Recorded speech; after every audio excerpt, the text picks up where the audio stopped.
wabarakatuh. Salam sejahtera buat sobat Sopter dimanapun berada. Oke, hari ini Mimin akan lanjutkan cerita Liontin Giok Naganya yang semakin hari semakin seru juga untuk kita simak semua. Oke, kita lanjutkan saja ceritanya. Bab 396-400. Fang Zhendong berpikir akan terlalu menakutkan bagi Ye Chong untuk mengubah kekuatan alam, jadi dia bahkan memanggilnya, kamu.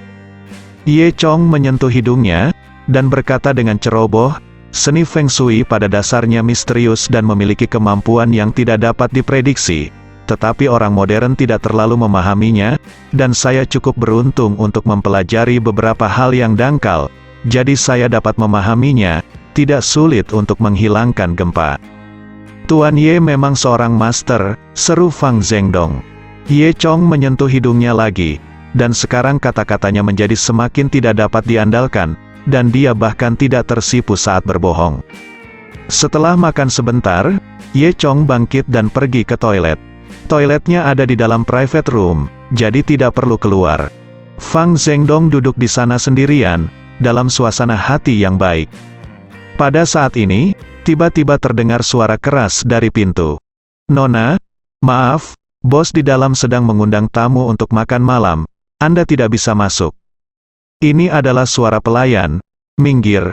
Aku akan berbicara dengan bos Fang tentang sesuatu. Jadi aku tidak akan menunda makannya. Itu adalah suara seorang wanita muda. Segera setelah itu, wanita itu membuka paksa pintu dan masuk. Itu tidak lain adalah Jiang Chongchong, putri tertua dari keluarga Jiang.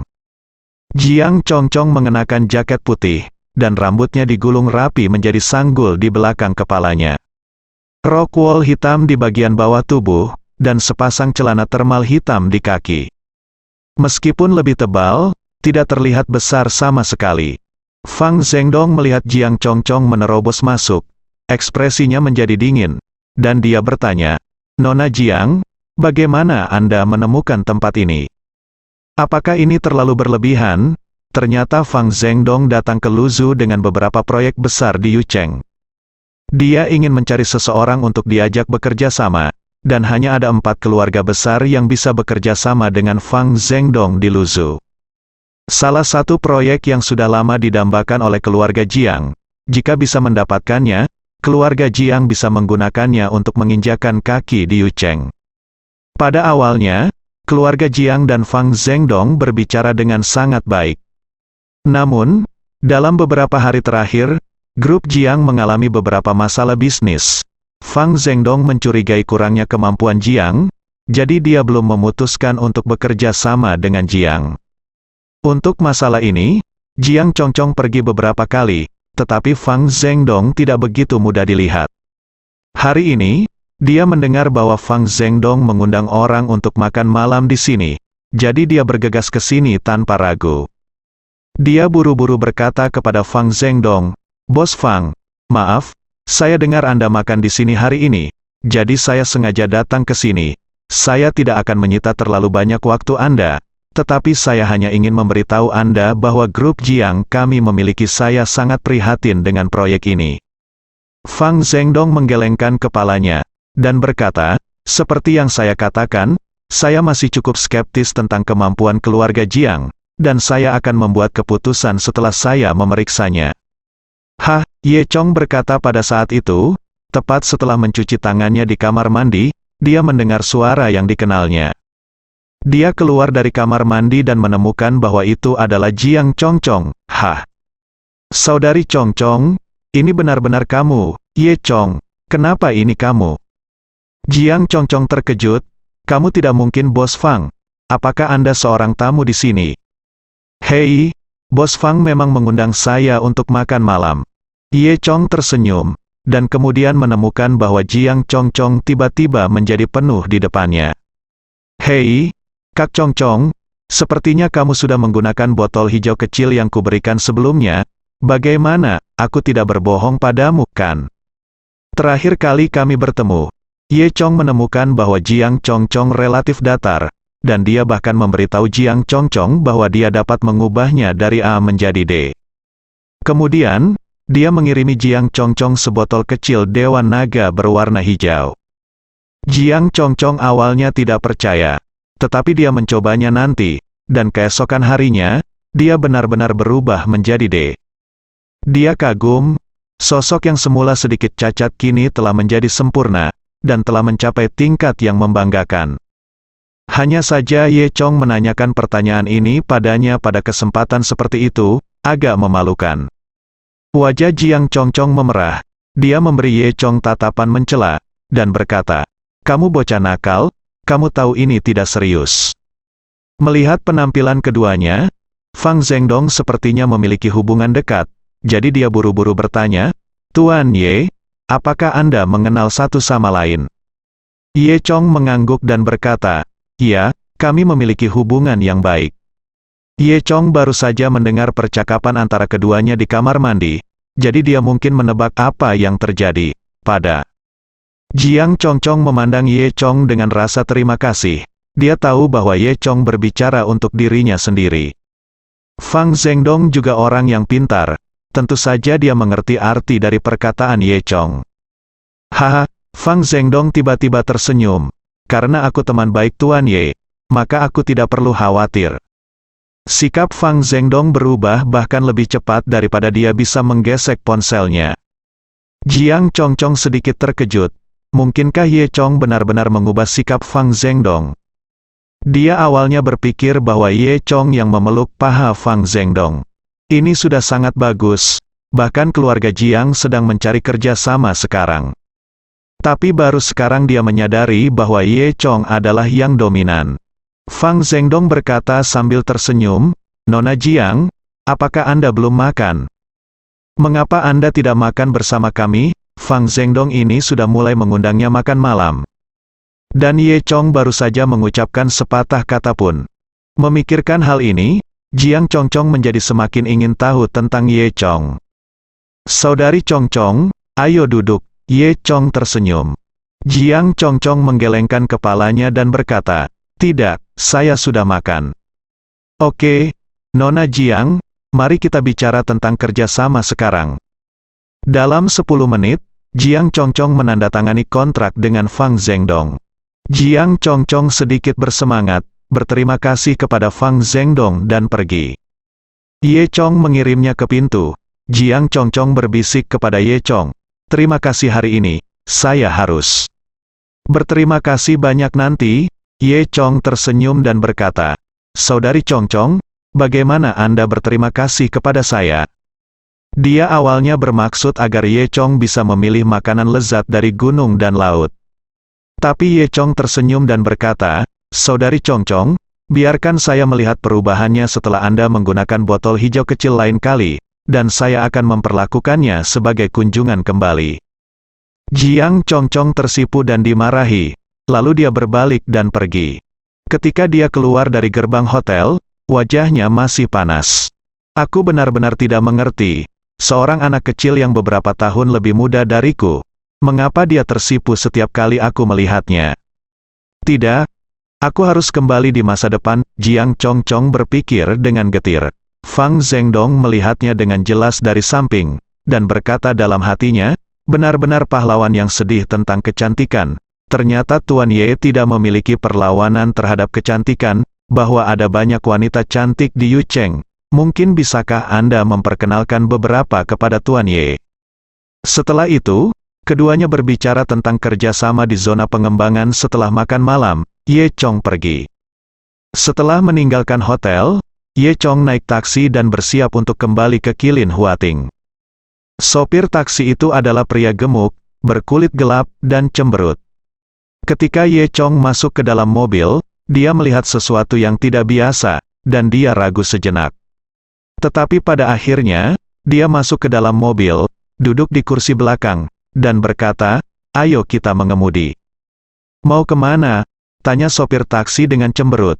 "Apakah perlu mengatakan kemana harus pergi? Bukankah kamu sudah merencanakan kemana akan membawaku?" Ye Chong tertawa. Hanya supir taksi yang bisa memahami kata-kata tidak jelas semacam ini. Dia tersenyum dingin, "Benar saja, kamu memiliki beberapa kemampuan. Kamu sudah melihatnya. Kamu sangat gemuk, siapa yang tidak bisa melihatnya?" Ye Chong tertawa, Sopir taksi terdiam. Apakah omong kosong ini ada hubungannya dengan kegemukannya? Dia mendengus dingin, karena kamu sudah melihatnya, kamu harus lari. Beraninya kamu masuk ke dalam mobil. Kamu benar-benar sombong, hanya kamu, tidak cukup bagiku untuk lari. Ye Chong tertawa, jangan membuat komentar sarkastik di sini.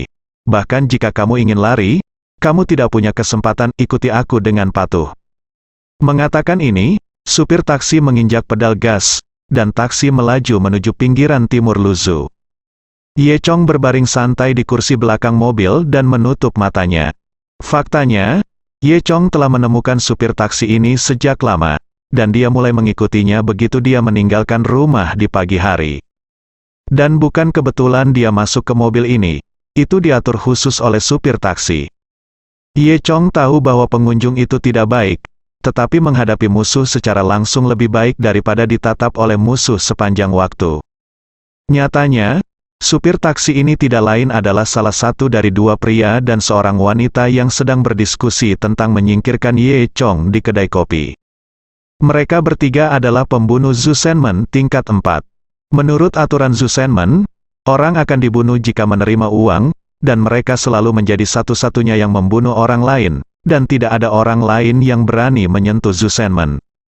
Meskipun Zhou Chuisan hanyalah pembunuh tingkat 5, kematiannya tidak berbeda dengan kematian seekor semut. Namun, pembunuhan Zhou Chuisan adalah masalah wajah Zhu Shenmen.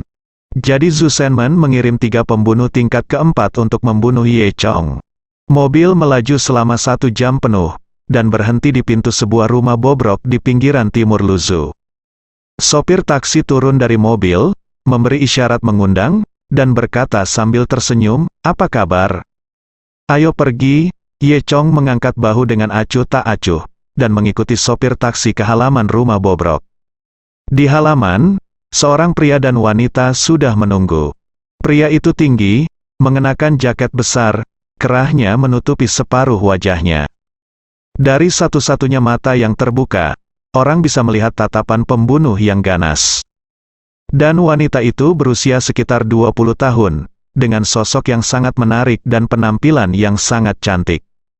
Meski saat itu musim dingin dan masih ada salju di halaman, wanita ini tetap memperlihatkan kedua kakinya yang panjang, yang membuatnya semakin menawan dengan latar belakang es dan salju. Mata wanita itu tampaknya diberkahi dengan kemampuan untuk merayu jiwa. Dia menatap Ye Chong sambil tersenyum, mengedipkan mata pada Ye Chong, dan berkata, "Adik laki-laki, kamu akhirnya di sini. Kami telah menunggumu untuk lama." Ye Chong tersenyum pada wanita itu.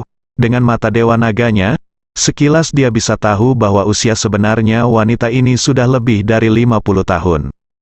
Dia sekarang memiliki kulit seorang gadis berusia 20 tahun. Itu karena dia mempraktikkan teknik jahat, menghisap saripati pria setiap beberapa hari untuk menjaga kecantikan kulitnya. Di antara ketiganya, wanita ini yang paling berbahaya. Itu sebabnya ketika kami berada di kedai kopi, wanita itu sangat menakuti kedua pria itu ketika dia mengatakan akan berhubungan seks dengan mereka. Pria gendut yang membawa Ye Chong mencibir, dan berkata, "Ye Chong, izinkan saya memperkenalkan Anda. Saya adalah pembunuh Zhu Shenmen tingkat keempat, babi hutan. Saya Xiao Qifeng, pembunuh Zhu Shenmen tingkat keempat. Adik laki-laki dan perempuan juga pembunuh tingkat keempat Zhu Shenmen. Dan saudara perempuan saya adalah Lan Yue. Anda bisa memanggil saya Ee. Bagaimana dengan itu?" Setiap cemberut dan senyum Lan Yue memiliki godaan yang fatal untuk pria. Ye Chong mengerutkan kening saat ini, dan dia berpikir, dia benar-benar diremehkan kali ini. Awalnya, dia mengira babi hutan dan yang lainnya hanyalah pembunuh biasa, dan bahkan jika ada selusin pembunuh seperti itu, Ye Chong tidak peduli. Tapi dia tidak menyangka ketiga orang ini ternyata adalah pembunuh Zhu Shenmen, dan mereka adalah pembunuh tingkat 4. Zhou Chuisan, pembunuh tingkat 5, sudah sulit dihadapi. Tapi sekarang 3 pembunuh tingkat 4 datang.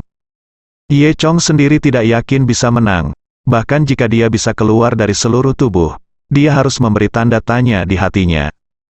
Dia memarahi dirinya sendiri secara diam-diam, kapan masalah besar ini akan diperbaiki? Jika tidak, Anda akan bunuh diri cepat atau lambat. Lan Yue menyeringai, lihat, adik kecil ketakutan. Dia berkata sambil berjalan ke arah Ye Chong. Sudah lewat jam 4 sore, dan hari-hari musim dingin relatif singkat, sehingga lingkungan menjadi sangat gelap. Namun, mata menawan Lan Yue masih bersinar terang. Wajahnya sepertinya telah diolesi semacam bubuk perak berkilauan, membuatnya terlihat sangat memikat. Kedua bibir merah tipis itu tiba-tiba menghadap Ye Chong, dan dengan lembut mengeluarkan semburan aroma. Ye Chong hanya merasakan aromanya, dan tiba-tiba pikirannya bergerak. Ternyata wewangian ini mengandung obat pemikat Lan Yue. Selama seorang pria menciumnya, dia pasti akan bingung. Namun, Ye Chong bukanlah manusia biasa. Dia diam-diam merangsang energi naga untuk mendorong kembali efek obat tersebut. Tapi dia masih berpura-pura terpesona, menatap lurus ke arah Lan Yue dengan matanya. Lan Yue menyeringai, adik laki-laki, kami bertiga ada di sini untuk membunuhmu malam ini. Melihat kamu sangat tampan. Adikku tidak tahan. Jari rampingnya menyentuh dagu. Ye Chong, tapi tidak ada cara lain. Kakakku harus membunuhmu. Tapi kamu bisa memilih cara mati. Saat dia berbicara, dia mendekati Ye Chong. Cara mati yang pertama adalah bertarung dengan kami bertiga dan kemudian dipukuli sampai mati oleh kami bertiga. Ini sangat tragis. Kematian benar-benar keren. Kamu bisa menikmati tubuh kakakku. Kata-kata Lan Yue diam-diam dimobilisasi dengan energi sejati, penuh godaan. Orang yang sadar masih akan memilih metode kematian kedua, apalagi kasus dibius oleh Lan Yue. Saat berbicara, Lan Yue sudah menekan tubuhnya ke arah Ye Chong. Ye Chong merasakan tubuh lembut menempel. Dia sudah tahu apa yang harus dilakukan, jadi dia akan merencanakan. Sekarang mereka diantar ke pintu, Ye Chong tidak sopan dan memeluk Lan Yue. Lan Yue tertawa keperakan, dan berkata, karena kamu telah memilih, ayo pergi, kakakku akan masuk ke rumah bersamaku, dan aku berjanji akan membuatmu bahagia. Ini adalah cara kematian yang hanya dimiliki banyak orang berharap untuk. Lan Yue meraih tangan Ye Chong, dan keduanya berjalan ke kamar. Babi hutan dan Xiao Qifeng tampak kering. Mereka adalah penonton. Dan meskipun mereka mengetahui detail Lan Yue, mereka masih diprovokasi oleh Lan Yue. Babi hutan itu tersenyum dan mengeluarkan sebungkus rokok, dan keduanya duduk di halaman untuk merokok. Tampaknya tugas kali ini sangat sederhana, kata Wild Boar. Hei, kamu beruntung. Jika kamu menangkap Ye Chong beberapa hari kemudian, Lan Yue tidak akan memiliki pria untuk dinikmati, dan aku khawatir kita berdua akan menjadi hantu di bawah roknya. Xiao Qifeng tertawa. Saat ini, di kamar, Lan Yue sudah berjalan ke samping tempat tidur bersama Ye Chong. Dia perlahan melepas sepatu dan kaos kakinya yang panjang, memperlihatkan dua kaki putih ramping, berpose dalam pose yang sangat menawan. Saudaraku, tidurlah, kata Lan Yue. Ye Chong berdiri di samping tempat tidur tanpa bergerak, dan bertanya sambil tersenyum, mengapa aku harus tidur? Lan Yue terkejut, sudah pada titik ini, dan bertanya mengapa dia pergi tidur. Mungkinkah kekuatan yang saya gunakan barusan tidak cukup? Nyatanya, proses Lan Yue berbicara dengan Ye Chong barusan adalah semacam metode pengendalian pikiran. Jika itu adalah pria biasa, dia akan dikendalikan oleh Lan Yue saat ini, dan dia akan mematuhinya. Faktanya, kekuatan spiritual Ye Chong jauh lebih kuat dari Lan Yue, dan tidak mungkin dia mengendalikan Ye Chong. Bagaimana Lan Yue mengetahui hal ini? Dia masih mencoba mengendalikan Ye Chong, dan berkata kepada Ye Chong, lihat mataku. Ye Chong tersenyum dan menatap mata Lan Yue, saling memandang. Pupil mata Lan Yue membesar seketika, dan dia berkata kepada Ye Chong, kamu ingin tidur denganku sekarang? Ye Chong menjawab, tidak, wajah. Lan Yue memerah, dia tidak pernah gagal begitu banyak di depan dari seorang pria lulus. Lan Yue ingat apa yang dikatakan tuannya, jika kekuatan mental lawan kuat, efek dari metode pengadukan jiwa akan sangat berkurang. Hanya saja pria yang dia temui sebelumnya semuanya terpikat dengan sedikit rayuan. Ye Chong juga orang pertama yang bertahan begitu lama. Memikirkan hal ini, Lan Yue membangkitkan energi sejati di tubuhnya lagi. Dia akan menggunakan keahlian terkuatnya untuk menghadapi Ye Chong, tapi dia tidak percaya bahwa Ye Chong masih bisa menahannya. Pada saat ini, mata Lan Yue sedikit memerah, dan dia menatap mata Ye Chong lagi. Kemudian, dia berkata dengan suara menawan, "Buka pakaianmu dan naik ke tempat tidur." Sebelum dia selesai berbicara, mata Ye Chong menjadi ungu. Dalam sekejap, sebuah suara terdengar di benak Lan Yue. "Mulai sekarang, kamu adalah budakku." Lan Yue berpikir dalam hati, tidak, tapi sudah terlambat. Detik berikutnya, pikirannya berada di luar kendalinya. Nyatanya, yang ditunggu Ye Chong adalah kesempatan seperti itu. Dia telah menggoda Lan Yue untuk menggunakan kekuatan spiritual terkuat. Karena saat menggunakan kekuatan spiritual terkuat, rohnya sendiri juga merupakan waktu terlemah. Ye Chong melihat kesempatan itu, sepenuhnya mengendalikan Lan Yue dengan mata Dewa Naga, dan berhasil dalam satu pukulan, mengubahnya menjadi budaknya. Namun, cara ini juga sangat berbahaya. Jika tidak digunakan dengan baik, kemungkinan besar akan terjadi serangan balik. Untungnya berhasil, Ye Chong menyeringai, dan berkata kepada Lan Yue, masih berguling dari tempat tidur. Lan Yue melompat dari tempat tidur dengan patuh, lalu berlutut di kaki Ye Chong, "Tuan." Meskipun Lan Yue melakukan ini secara fisik, tapi kesadarannya masih jelas, dan dia tahu persis apa yang dia lakukan. Berlutut di depan pria seperti ini, dan masih memanggil Tuan, membuat Lan Yue sangat malu. Tetapi alasannya mengatakan kepadanya bahwa dia harus melakukan ini. Bahkan jika tuannya menyuruhnya mati sekarang, dia harus mati, tanpa ragu sedikit pun. Ye Chong berkata, "Pakai sepatumu." Lan Yue dengan patuh berjalan ke tempat tidur dan memakai sepatunya. Kemudian, Ye Chong membisikkan beberapa patah kata ke telinga Lan Yue. Lan Yue mengangguk, semuanya sesuai dengan perintah tuannya. Di sisi lain, langit semakin gelap, dan bulan samar-samar terlihat terbit. Ye Zhu dan Xiao Qifeng belum menghabiskan rokok mereka, ketika Lan Yue keluar membawa Ye Chong. Ye Chong berpura-pura mati di tangan Lan Yue dan tetap tidak bergerak. "Brengsek, sangat cepat, anak ini penembak cepat." Babi hutan itu tertawa. "Lan Yue, apa yang kamu lakukan? Apakah kamu tidak tahu ilmu sihir? Tidak bisakah kamu membuat seorang pria bertahan selama 3 jam? Xiao Qifeng tertawa, "Kamu mempermainkannya sampai mati sebelum 5 menit. Gayamu." Lan Yue melempar Ye Chong ke halaman tanpa mengucapkan sepatah kata pun. Ye Chong hanya berbaring di sana dan berpura-pura mati. Xiao Qifeng berkata sambil tersenyum, "Karena pria itu sudah mati, mari kita potong kepalanya untuk berbisnis." Babi hutan mengeluarkan pisau, menjilat bibirnya dan berkata, "Hei, coba kulihat, apa yang ada di kepala anak ini, berbeda." Saat dia berkata, dia mengambil pisau dan berjalan menuju Ye Chong di tengah halaman. Saat ini, Lan Yue mendekati Xiao Qifeng selangkah demi selangkah tanpa jejak. Babi hutan itu sudah berjalan ke sisi Ye Chong, lalu mengangkat belatinya, mengarah ke kepala Ye Chong untuk dipenggal. Ye Chong tiba-tiba membuka matanya, lalu dia meninju perut babi hutan itu dengan keras. Babi hutan menjadi pucat karena ketakutan. Tanpa diduga Ye Chong masih hidup. Tetapi pada akhirnya itu adalah pembunuh Zhu Shenmen, dan reaksinya sangat cepat, dan babi hutan dengan cepat mengumpulkan energi aslinya di perut. "Abang," Ye Chong meninju amarah babi hutan itu, dan babi hutan itu, seperti bola daging besar, terbang melewati Ye Chong dan menghancurkan dinding bata di sebelahnya sebelum berhenti. Lagi pula, babi hutan ini adalah pembunuh tingkat 4 dengan kekuatan yang kuat.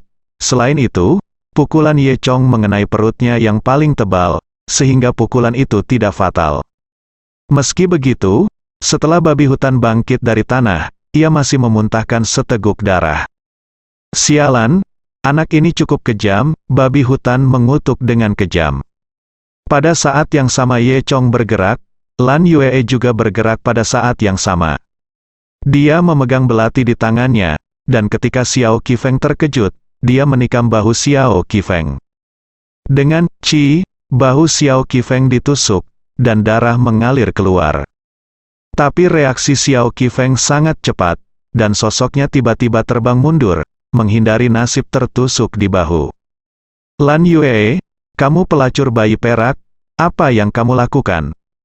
Xiao Qifeng menepuk pundaknya 2 kali, dan segera menghentikan pendarahan.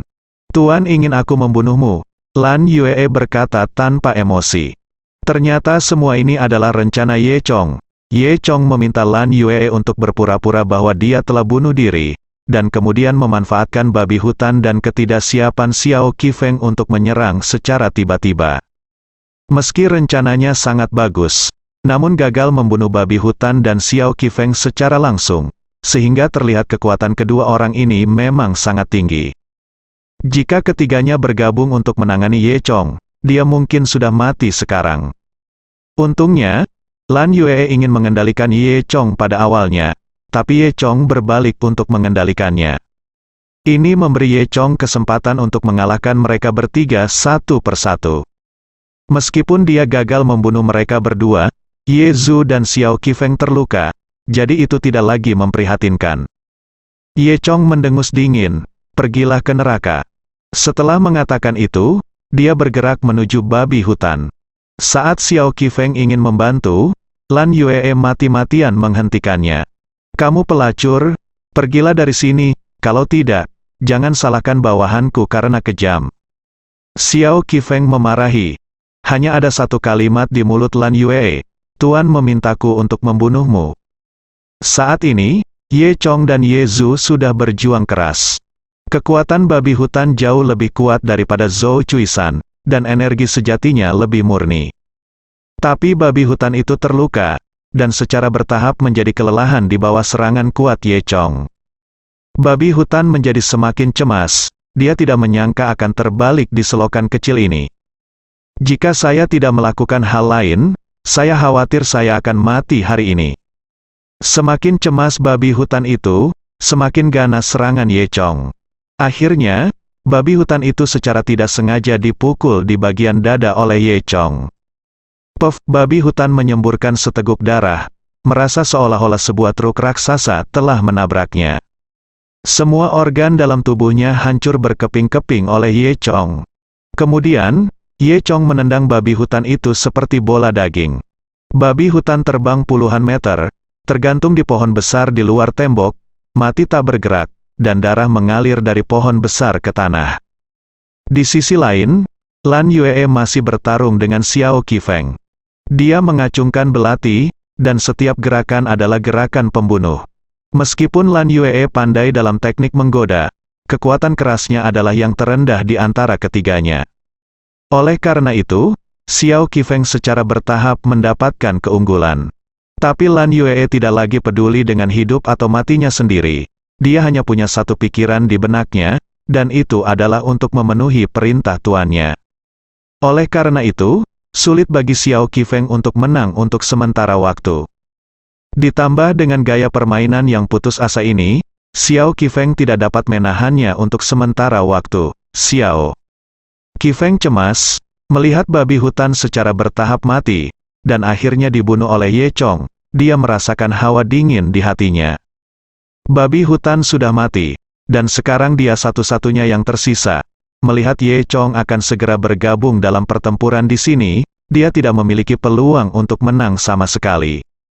Memikirkan hal ini, Xiao Qifeng percaya bahwa hanya ada satu pikiran di dalam hatinya, lari. Dia berteriak keras, tiba-tiba mengumpulkan bola energi sejati, dan menepuk bahu Lan Yue. Pada saat yang sama, pisau Lan Yue juga menusuk lengan kanannya. Cara bermain Xiao Qifeng dengan mengorbankan kedua belah pihak adalah menyingkirkan keterikatan Lan Yue secepat mungkin. Telapak tangannya sangat kuat sehingga langsung menghancurkan bahu Lan Yue. Namun, cedera Xiao Qifeng tidak kecil. Xiao Qifeng melihat kesempatan itu, mengerahkan kekuatan pada kakinya, dan terbang keluar dari halaman. Ye Chong tidak melihat Ye Chong mengejarnya sampai dia melompat keluar halaman. Seringai muncul di sudut mulut Xiao Qifeng, dia sudah berlari sejauh itu. Ye Chong ditakdirkan untuk tidak bisa mengejar. Sial, kali ini kehilangan darah, aku akan melapor ke organisasi ketika aku kembali, dan aku akan membunuh Ye Chong dan pelacur itu ketika aku kembali. Detik berikutnya, Xiao Qifeng tiba-tiba merasa matanya menjadi gelap. Kemudian, seseorang mencengkeram lehernya, dan kekuatan besar menariknya kembali. Dengan keras, Xiao Qifeng terlempar ke halaman lagi. Yang di depannya adalah Ye Chong. Xiao Qifeng ngeri, sialan ini masih manusia. Kecepatan berapa ini? Kekuatan macam apa ini?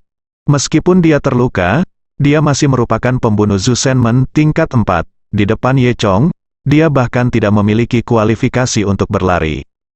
Xiao Qifeng benar-benar ketakutan, dan berlutut di tanah memohon belas kasihan. Tuan, tolong maafkan aku, jangan bunuh aku. Ye Chong mencibir, beri aku alasan untuk tidak membunuhmu. Aku juga bersedia menjadi budakmu, Tuan. Tolong jangan bunuh aku. Xiao Qifeng tidak peduli tentang apapun untuk bertahan hidup. Ye Chong menggelengkan kepalanya, tidak perlu, aku tidak percaya kamu akan setia. Xiao Qifeng buru-buru berkata, aku akan setia, aku pasti akan setia. Ye Chong berhenti berbicara, tetapi hanya memberi Lan Yue lihat. Lan Yue mengerti, dan berjalan di belakang Xiao Qifeng dengan bengong. Tidak, merasakan ancaman kematian. Xiao Qifeng merasakan keputusasaan yang mendalam di hatinya. Sebelum dia selesai berbicara, belati Lan Yue menembus otak Xiao Qifeng. Mata Xiao Qifeng ketakutan, dan dia jatuh lemas ke tanah. Pada saat-saat terakhir kesadarannya, dia menyadari betapa mengerikannya orang yang telah dia sakiti. 3 pembunuh Zhu Shenmen tingkat keempat sebenarnya dibunuh oleh pihak lain. Pada saat ini, Lan Yue mengabaikan bahunya yang hancur dan berlutut di depan Ye Chong lagi, Tuan. Ye Chong mengangguk, bagus sekali, Lan Yue terluka oleh Xiao Qifeng. Jadi dia menyelamatkan dirinya dari melakukannya sendiri. Ye Chong melanjutkan, kembalilah ke Zhu Shenmen sekarang dan beritahu mereka bahwa target telah terbunuh. Tetapi target tersebut malah membunuh babi hutan dan Xiao Qifeng, dan kamu juga terluka parah. Ya, Tuan, Lan Yue. Dengan kaku jawab, di masa depan, jika ada berita tentang Zhu Shenmen, beritahu aku secepatnya, Kata Ye Chong lagi, ya, Tuan. Setelah itu, Lan Yue berdiri dan hendak pergi. Hei, ya, tunggu sebentar. Ye Chong tiba-tiba memanggil Lan Yue untuk berhenti. Tuan, apa yang ingin Anda pesan? Lan Yue bertanya. Itu Ye Chong menggaruk kepalanya. Ajari aku sihirmu yang bisa membuat manusia hidup selama 3 jam. Meskipun Lan Yue telah menjadi budaknya sendiri, tetapi kata-kata Ye Chong masih terasa memerah. Setengah jam kemudian, Lan Yue menghilang di malam hari. Ye Chong menggunakan trik ini untuk menipu Zhu Shenmen. Dia tidak tahu berapa lama dia bisa menipu, tapi dia akhirnya membeli sendiri jangka waktu. Lagi pula, kekuatan Zhu Shenmen terlalu kuat, dan kultivasinya saat ini tidak cukup untuk menghadapinya. Jika ada beberapa pembunuh tingkat keempat, atau pembunuh tingkat ketiga, dia mungkin tidak berdaya untuk melawan. Oleh karena itu, sebagai prioritas utama, Ye Chong harus memanfaatkan waktu untuk membangun dojo Istana Naga. Setelah Ye Chong membereskan kekacauan itu, dia naik taksi kembali ke Qilin Huating. Begitu saya sampai di rumah, sebelum saya melepas pakaian saya mendengar ketukan di pintu. Ketika saya membukanya, Zhao Meiting yang ada di sebelah. Zhao Meiting bertanya, kamu baru saja kembali. Ye Chong mengangguk, ya, aku membuat terlalu banyak untuk makan malam hari ini, aku mungkin tidak bisa memakannya, maukah kamu datang dan makan? Zhao Meiting sedikit tersipu ketika dia berbicara. Ye Chong memandang Zhao Meiting dengan curiga ini. Sudah jam 9 malam, dan kamu tidak makan. Ye Chong tersenyum dan berkata, bagus sekali. Aku hanya lapar. Zhao Meiting tiba-tiba melihat noda darah di tubuh Ye Chong. Dia terkejut, menutup mulutnya dan bertanya, Ye Chong, mengapa ada darah di tubuhmu? Apa yang kamu lakukan? Baru kemudian Ye Chong menyadari bahwa ketika dia membunuh babi hutan sebelumnya, sedikit darah terciprat ke tubuhnya. Tubuh Zhao Meiting memikirkan identitas Ye Chong. Dia adalah kakak laki-laki yang bahkan dapat memerintah 6 sekte besar sesuka hati. Tiba-tiba sebuah gambar muncul di benaknya. Ye Chong memegang pisau semangka di masing-masing tangan kiri dan kanannya, dan dia sedang memotong dari gerbang jalan selatan ke hutong jalan barat tanpa mengedipkan matanya. Memotong kepala orang lain, memikirkannya, wajah Zhao Meiting menjadi pucat. Ye Chong tidak akan membunuh seseorang, bukan? Jika saya melihat melalui, akankah dia membunuh seseorang untuk membungkamnya? Melihat ekspresi aneh Zhao Meiting, Ye Chong terdiam. Dia tidak bisa tertawa atau menangis. Dia tidak bisa mengatakan yang sebenarnya kepada Zhao Meiting. Dia benar-benar pergi untuk membunuh seseorang barusan. Ini adalah darah babi hutan. Aku baru saja pergi untuk membantu seorang teman membantai babi hutan, kata Ye Chong setengah jujur. Benarkah? Zhao Meiting menatap Ye Chong dengan curiga. Ye Chong tersenyum dan bertanya, apakah menurutmu aku terlihat seperti tipe orang yang membunuh orang yang tidak bersalah? Zhao Meiting cemberut. Ya, seperti itu. Ye Chong terdiam, dan berkata, aku akan berubah pakaianku. Pergi saja ke tempatmu. Lalu, dia membanting pintu hingga tertutup, membanting pintu di depanku lagi. Zhao Meiting menghentakkan kakinya dengan marah. Berpura-pura saja. Mengapa kamu tidak melihat kamu begitu pandai berpura-pura ketika kamu berada di tempat tidurku? Mengatakan itu, Zhao Meiting juga masuk kembali ke kamar. 10 menit kemudian, Ye mandi, berganti pakaian bersih, dan kemudian datang ke pintu. Zhao Meiting membuka pintu, dan Ye Chong menemukan bahwa Zhao Meiting juga telah berganti pakaian. Dia sekarang mengenakan gaun merah muda terang, dengan dada rendah, memperlihatkan sehelai rambut merah tua seputih salju menutupi bahunya, leher seputih salju menjulang, dan kalung emas tergantung di atasnya. Ye Chong tertawa dan berkata, mengapa kamu harus berdandan begitu cantik untuk makan di rumah? Zhao Meiting tersipu. Ye Chong benar-benar tidak tahu bagaimana menjadi lucu, hanya kepala kayu. Tentu saja, harus ada rasa upacara saat makan. Ye Chong masuk ke ruangan sambil tersenyum. Begitu dia memasuki ruangan, Ye Chong tertegun. Bagaimana ini bisa dilakukan sedikit lagi? Itu pasti perjamuan mancu ekstra. Meja bundar di restoran diisi dengan daging sapi dan kambing, unggas, makanan laut, dan sayuran musiman. Ada 3 jenis hidangan dingin, dan ada 2 botol anggur merah di samping meja. Zhao Meiting tersipu dan berkata, ya, aku biasanya makan begitu banyak. Aku hanya makan sedikit lagi hari ini. Aku baru saja melihatmu kembali. Jadi aku memanggilmu, jangan terlalu banyak berpikir. Ye Chong tertawa, dia tersenyum. Aku tahu. Setelah itu, keduanya duduk. Zhao Meiting mengambil gelas anggur dan menuangkan segelas anggur merah untuk Ye. Dia mencondongkan tubuh sedikit ke depan saat dia menuangkan anggur. Rok longgar memiliki garis leher yang terkulai, memperlihatkan pemandangan memikat di depan Zhao Meiting. Ye Chong sangat terpesona, dia menatap Zhao Meiting dengan saksama. Setelah menuangkan anggur, Zhao Meiting mengangkat matanya, tepat pada waktunya untuk melihat Ye Chong menatapnya. Lingkaran rona merah segera muncul di wajahnya, dan dia bertanya dengan mencela, apakah itu tampan? Ye Chong mengangguk dan berkata, kelihatannya bagus. Melihat penampilan konyol Ye Chong, Zhao Meiting diam-diam sedikit bahagia. Aku biasanya berpura-pura sangat dingin denganku. Seolah-olah aku sama sekali tidak tertarik padaku. Bukankah kamu hanya menatapku seperti pria lain? Kamu benar-benar bisa berpura-pura. Keduanya mulai berpesta di rumah Zhao Meiting. Ye Chong memuji sambil makan, makanan yang kamu masak sangat enak. Benarkah? Kalau begitu aku akan sering memasak untukmu di masa depan. Setelah Zhao Meiting mengatakan ini, dia menyesalinya. Sayang sekali untuk menjadi eksplisit.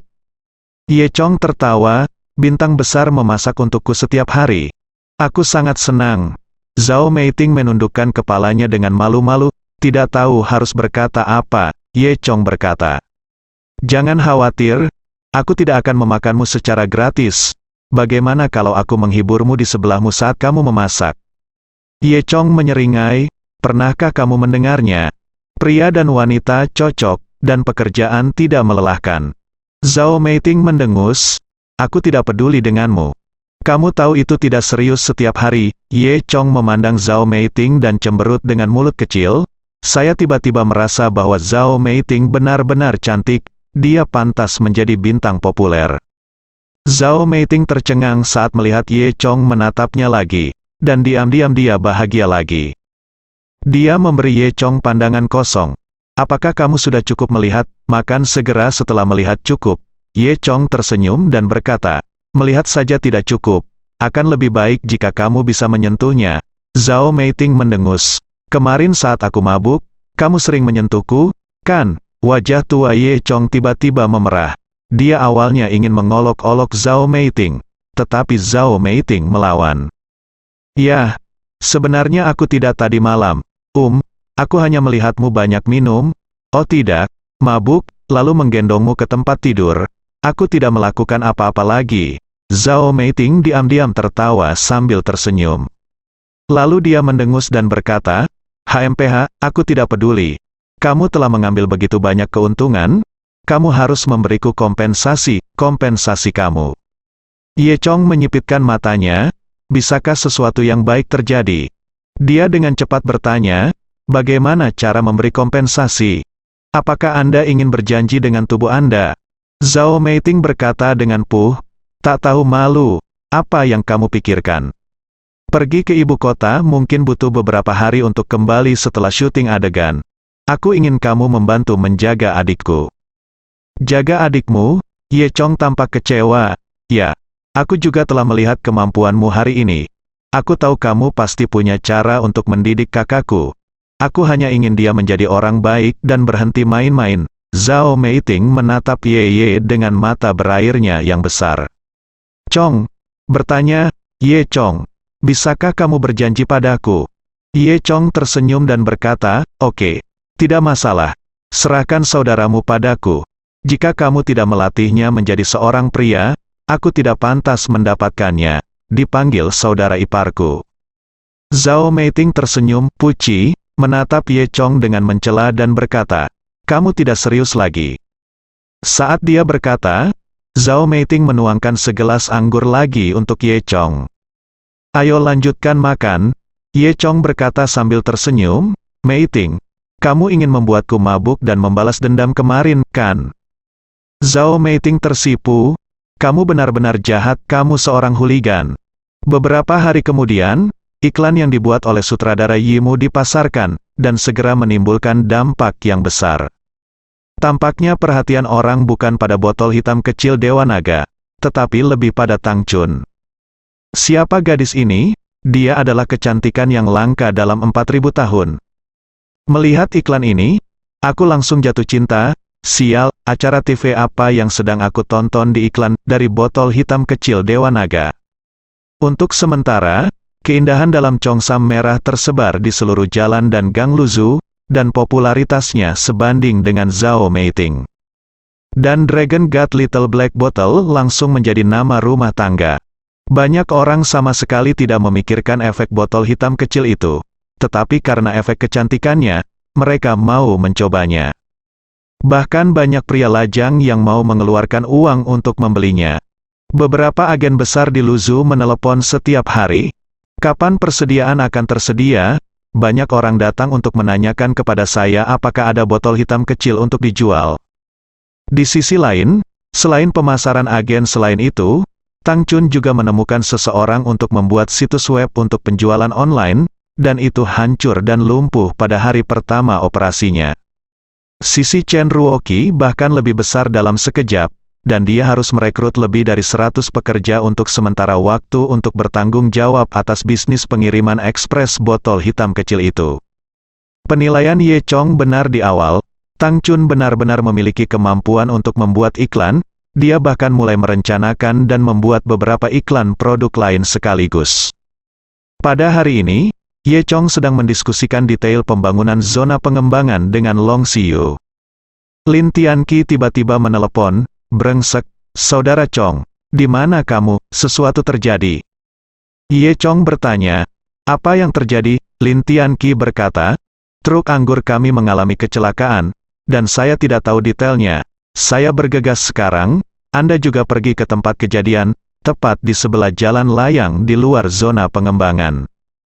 Kakak Ye Chong berkata, oke, aku akan pergi sekarang, Kemudian, Ye Chong meminjam mobil dari Long Xiu dan pergi ke tempat kejadian itu terjadi. Hari ini, pengemudi, Lao Wang, baru saja memuat segerobak anggur dari gudang dan keluar dari gerbang kilang anggur. Lin Tianqi secara khusus bertanya kepada pengemudi, Lao Wang, bahwa tamu hari ini sangat penting dan harus diantar tepat waktu. Pengemudi Lao Wang menepuk dadanya dan meyakinkan, tidak masalah. Dia sangat bangga, karena dia tahu bahwa alasan mengapa dia diizinkan mengemudi adalah karena dia adalah pengemudi terbaik di kilang anggur. Namun setelah berjalan sejauh 50 km, sesuatu terjadi. Dia mengemudi dengan normal di jalan, tetapi pada saat ini, rambut kuning tiba-tiba habis. Pengemudi, Lao Wang, bereaksi cepat dan langsung menginjak rem. Menurut pengalamannya, dia harus punya waktu untuk menghindari si rambut kuning. Tapi dia menghentikan mobilnya, dan tiba-tiba mendengar Huang Mao meratap di bawah mobil. Ups, kakiku patah. Pengemudi Wang tua, terkejut, dia jelas tidak merasakan apa-apa saat ini. Dia keluar dari mobil bersama Xiao Liu, si portir, dan menemukan seorang pemuda kurus berambut kuning tergeletak di bawah kemudi truk besar. Huang Mao meratap sambil mencengkeram kakinya, aduh, aku akan mati. Tidak mungkin, aku sama sekali tidak menabrak siapapun. Wang tua berkata dengan gugup. Sudut mulut Xiao Liu di sebelahnya terangkat sedikit tanpa terasa. Dalam 10 detik, lebih dari 20 penonton tiba-tiba muncul di sekeliling, semuanya anak muda. Jalan layang ini awalnya merupakan jalur yang menghubungkan zona pengembangan dan kota tua. Biasanya pejalan kaki sangat sedikit, bagaimana bisa tiba-tiba ada begitu banyak orang? Tidak peduli betapa bodohnya Lao Wang, dia juga tahu apa yang terjadi. Sialan ini adalah sentuhan porselen. Hei, aku pergi, semuanya. Lihatlah, omong kosong macam apa Nima ini yang membuat orang menjadi kue. Teriak seorang pemuda terkemuka. Dia berusia sekitar 30 tahun, dengan rambut panjang dikuncir, anting-anting di telinga kirinya, dan jaket hitam. Lao Wang berkata, kamu pengci, tiba-tiba aku menginjak rem, jadi aku seharusnya tidak menabraknya. Rambut, oke. Adik laki-laki di belakang pria beranting juga mencemooh, menyentuh porselen. Benar, orang sekarat, kamu bilang dia mungkinkah kakinya patah sendiri? Lao Wang diam-diam menghela nafas, berpikir bahwa dia benar-benar sial. Jika dia tidak terburu-buru hari ini, dia pasti akan membereskan masalah ini. Namun, Lin Tianqi secara khusus memberitahunya bahwa anggur hari ini harus dikirimkan tepat waktu. Untuk menyelesaikan tugasnya, Firaun tidak punya pilihan selain mengakui bahwa dia tidak beruntung. Oke, aku akan menemanimu untuk 500 yuan. Wang tua ingin membayar untuk menghindari bencana. 500, pria beranting itu mencibir. Apakah kamu membunuh seekor ayam, sekarang kakinya patah, kamu membayar terlalu sedikit, lalu berapa yang kamu inginkan? Lao Wang bertanya. Saya melihat rambut kuningnya telah hancur begitu parah. Setidaknya 500 juta yuan, tidak kurang dari itu, kata pria dengan anting-anting giwang, bersambung.